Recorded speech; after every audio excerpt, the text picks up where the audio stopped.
Om Arunachala Ramanam. Abhyasa, a prática espiritual.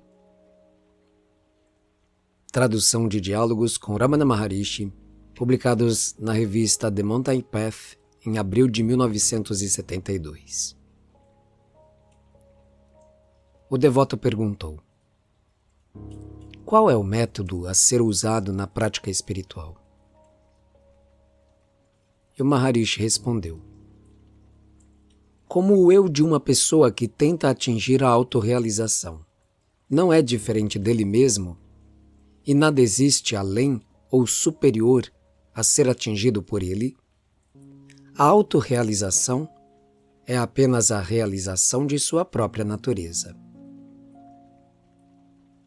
O buscador da realização realiza sem dúvida ou falsas ideias sua real natureza ao distinguir o eterno do passageiro, sem jamais desviar-se de seu estado natural. Isto é conhecido como a prática do conhecimento. Esta é a indagação que conduz à autorrealização. O devoto tornou: este caminho pode ser seguido por todo e qualquer aspirante? E o Maharishi respondeu: este caminho é adequado apenas para as almas amadurecidas. Os demais devem seguir diferentes métodos de acordo com o estado de consciência de suas mentes. O devoto tornou: quais são os outros métodos? E o Maharishi respondeu: são eles o Stuti, o Japa, Dhyana, Yoga, Gnana, etc. Stuti é cantar louvores ao Senhor com intensa devoção.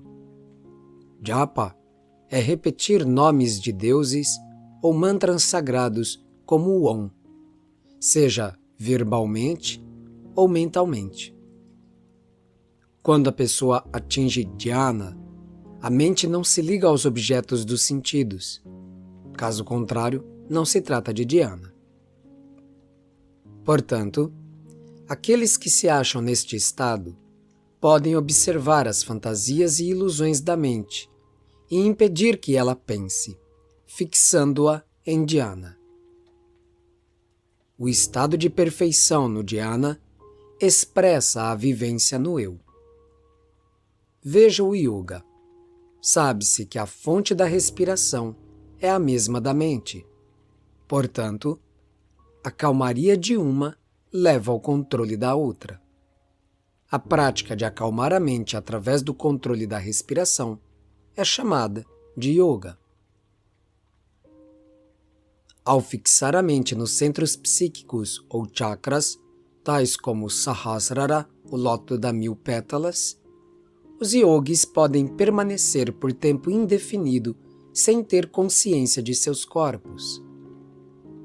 À medida que este estado continua, eles parecem estar imersos num tipo de gozo. Entretanto, quando a mente emerge deste estado, tornando-se ativa novamente, os pensamentos relativos ao mundo tornam a se manifestar. Por isto, é necessário treinar a mente com o auxílio de outras práticas, como a dhyana, toda vez que a mente se exteriorizar. A partir daí, atingirá um estado no qual não exista nem apaziguamento forçado, nem exteriorização. Gnana é silenciar a mente e perceber o eu divino através da constante prática de dhyana ou autoindagação, Atma Vichara, na forma quem sou eu? A extinção da mente é o estado no qual cessam todos os esforços. Aqueles que se estabeleceram neste estado espontâneo e sem esforço realizaram sua real natureza, o eu ou Atman. O termo silêncio, Mouna em sânscrito, ou inatividade da mente refere-se exclusivamente a este estado. Todas as práticas ou sadhanas são usadas apenas objetivando a concentração da mente. Como todas as atividades mentais, como memória e esquecimento, desejo, ódio, apego, aversão, etc., são modificações da mente, não podem ser consideradas como a real natureza de cada um. Nossa real natureza é, pois, o ser imutável. Assim, o fato de perceber a realidade de seu próprio ser e sentir-se que é ele é conhecido como a libertação da escravidão e destruição do nó que ata a consciência divina ao corpo. Também chamado de Grantihinasam. Até que este estado de tranquilidade da mente seja firmemente atingido, a prática de permanecer inabalável no eu e manter a mente livre dos vários pensamentos é essencial para o aspirante. Aqueles que seguem o caminho da autoindagação, ou Atma Vichara, percebem que a mente que permanece ao fim da prática é Brahman. Aqueles que praticam a meditação veem que a mente que permanece no final da meditação é o objeto da sua meditação. Como o resultado é o mesmo em ambos os casos, é dever do aspirante praticar continuamente um desses métodos até que a meta seja atingida. O devoto perguntou: por que pensamentos sobre vários objetos surgem à mente, mesmo quando não existe contato com objetos externos? O Maharishi respondeu: todos esses pensamentos devem-se às tendências latentes. Eles aparecem apenas para a consciência individual, ou jiva, que se esqueceu de sua natureza real e se tornou exteriorizada. Quando se percebe coisas particulares, a indagação "quem é que as percebe?" deve ser feita. Desse modo, elas desaparecerão imediatamente. O devoto pergunta: uma vez que o eu é livre da noção de conhecimento e ignorância, como se diz que ele permeia todo o corpo na forma de sensibilidade ou confere sensibilidade aos sentidos? E o Maharishi respondeu: os sábios dizem que há uma conexão entre a fonte dos vários nervos psíquicos e o eu. Este é o nó do coração. E que a ligação entre o sensível e o insensível existirá até que este nó seja cortado de vez com o auxílio do real conhecimento, o qual, da mesma forma que a força sutil e invisível da eletricidade viaja através dos fios e opera coisas maravilhosas, assim também a força do eu flui através dos nervos psíquicos e permeia todo o corpo físico, conferindo sensibilidade aos sentidos.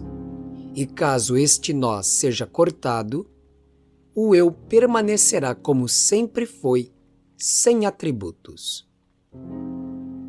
Nota: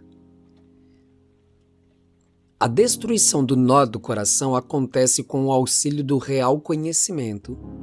No entanto, não devemos cometer o equívoco de acreditar que o real conhecimento que auxilia na destruição do nó do coração é meramente uma informação intelectual.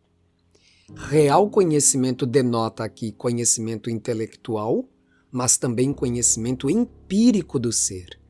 Ou seja, aqui é o samadhi quem produz este efeito desejado, pois que Nirvikalpa Samadhi é o mesmo que dizer cortar o Hridaya Grantihi, ou seja, o nó do coração. Quando isso acontece, não há a menor dúvida de que aconteceu, porque, dentro da experiência, não existirá corpo. Volta à leitura. O devoto perguntou: que é dhyana, ou meditação? E Bhagwan respondeu: é permanecer no eu sem se desviar de modo algum de sua real natureza e não sentir que a pessoa está meditando. Pelo fato da pessoa não se achar consciente dos diferentes estados de vigília, sonho e sono profundo, neste caso, o sono poderá ser considerado como dhyana. A excelência da prática ou sadhana jaz em não permitir a instalação de qualquer conceito mental ou pensamento, vritti.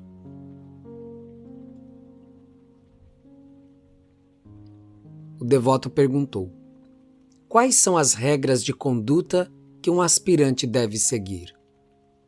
E o Maharishi respondeu: alimentar-se de forma moderada, dormir de forma moderada e moderar a fala. A pergunta "quem sou eu?" é feita pelo ego, tentando encontrar sua fonte. Verá que este não tem existência separada, mas se submerge no eu real. O devoto pergunta ainda: devo fazer a pergunta "quem sou eu?" sem dar uma resposta? Quem pergunta a quem? Quem é o eu? O ser divino ou o ego? E o Maharishi respondeu: na autoindagação, o eu é o ego. A pergunta, na verdade, pretende buscar a origem ou fonte deste ego. O devoto entrega a sua última pergunta: repetir o nome de Deus é importante? E o Maharishi respondeu: sim, todo puja é bom. Om, Ram ou qualquer outro nome do divino é útil. O importante é afastar todos os outros pensamentos, exceto o pensamento de Om, Ram ou Deus. Todos os outros mantras ou japa ajudam nesta tarefa. A mente voltada para o interior é o eu. Voltada para fora, se converte no ego e no mundo. Porém, a mente não existe separadamente do eu. Isto é, não tem existência independente. O eu existe sem a mente, mas nunca a mente existe sem o eu. O eu sobre o qual se faz o vichara, a autoindagação, é o ego.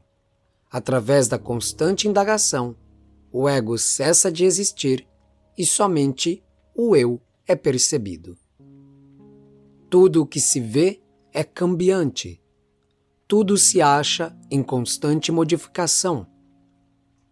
Deve, pois, existir algo que não se altera como base e fundo de tudo. Isto é o Atman. Om Namo Bhagavate Shri Ramanaya.